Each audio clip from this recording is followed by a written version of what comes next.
ঈদের দিন আমাদের প্রত্যেকের জন্যই অনেক খুশির একটা দিন। আমরা চাই যে আমাদের ফ্যামিলি পরিবারের সাথে ঈদ করতে। তো প্রতি বছর আমরা টাঙ্গাইলে চলে আসি। টাঙ্গাইলের ঈদগাতে এই যে নামাজ পড়লাম, নামাজ পড়ার পর ফ্যামিলির সাথে একটু মোলাকাত করার পর সামিয়াকে নিয়ে বের হইলাম হচ্ছে সন্তোষ ইউনিভার্সিটিতে যাওয়ার উদ্দেশ্যে। অসাধারণ একটা পরিবেশ ছিল আজকে, অসাধারণ। মানে মেঘলা একটা দিন ছিল, কোনো রোদ টোদ ছিল না। তারপরে পিকচারগুলো অনেক সুন্দর আসতেছিল। মানে একদম মানে ঈদের দিন যেমন হওয়ার কথা ঠিক তেমনই একটা দিন ছিল হচ্ছে এই আজকের ঈদের দিনটা। তো যাওয়ার পথটাও অসাধারণ ছিল।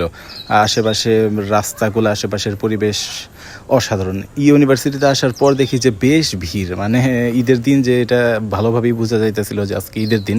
তো আমরা ঢোকার পর আমাদের কিছু ফ্রেন্ড আছে, তাদের জন্য অপেক্ষা করতে করতে আমরা একটু ঘুরতেছিলাম, তারপর ছবি টবি তুললাম, ভিডিও করলাম, তারপর আমরা আশেপাশে হাঁটতেছিলাম। অনেক সুন্দর একটা এনভায়রনমেন্ট ছিল, না বেশি মানুষ ছিল না কম। তো তারপর ঘোরাঘুরি করতে করতে দেখলাম যে আমাদের ফ্রেন্ড ওরা চলে আসছে। তারপর আমরা এই জায়গায় কিছু ভালো সময় কাটাইলাম। এই জায়গাটা, এই স্পটটা অনেক ফেমাস একটা স্পট টাঙ্গাইলের।